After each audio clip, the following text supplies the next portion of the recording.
The Cosmos, the Macrocosm, Part 3. Here comes a very interesting question.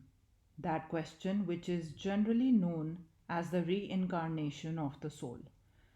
Sometimes people get frightened at the idea, and superstition is so strong that thinking men even believe that they are the outcome of nothing, and then, with the grandest logic, try to deduce the theory that although they have come out of zero, they will be eternal ever afterwards.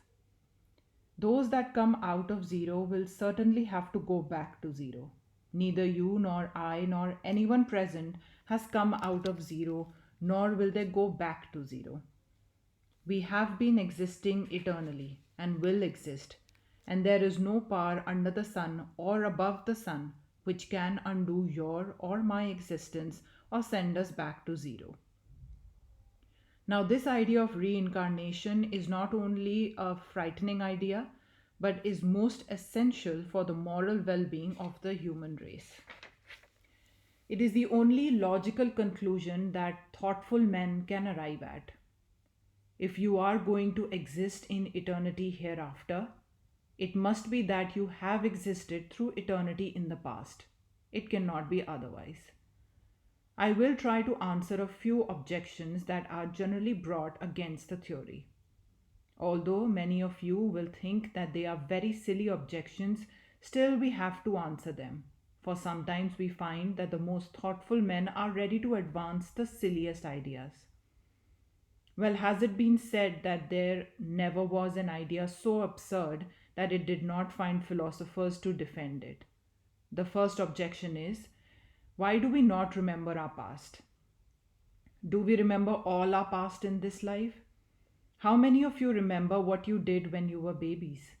None of you remember your early childhood. And if upon memory depends your existence, then this argument proves that you did not exist as babies because you do not remember your babyhood. It is simply unmitigated nonsense to say that our existence depends on our remembering it. Why should we remember the past?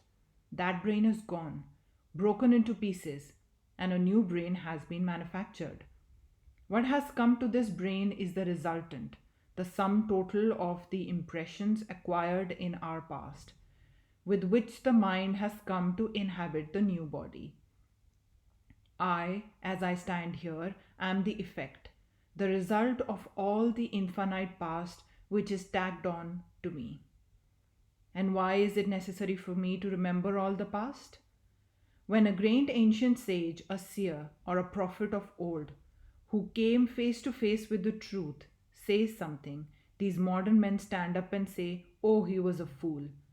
But just use another name, Huxley says it, or Tyndall, then it must be true, and they take it for granted. In place of ancient superstitions, they have erected modern superstitions. In place of the old popes of religion, they have installed modern popes of science. So we see that this objection as to memory is not valid, and that it is about the only serious objection that is raised against this theory. Although we have seen that it is not necessary for the theory that there shall be the memory of past lives, yet at the same time, we are in a position to assert that there are instances which show that this memory does come, and that each one of us will get back this memory in that life in which we will become free. Then alone you will find that this world is but a dream. Then alone you will realize in the soul of your soul that you are but actors and the world is a stage. Then alone will the idea of non attachment come to you with the power of thunder. Then all this thirst for enjoyment, this clinging on to life and this world will vanish forever. Then the mind will see clearly as daylight how many times all these existed for you, how many millions of times you had fathers and mothers, sons and daughters, husbands and wives, relatives and friends, wealth and power, they came and went.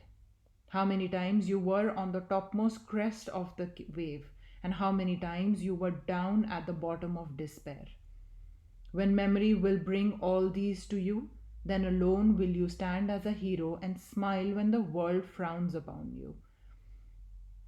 Then alone will you stand up and say, I care not for thee even, O death. What terrors hast thou for me? This will come to all.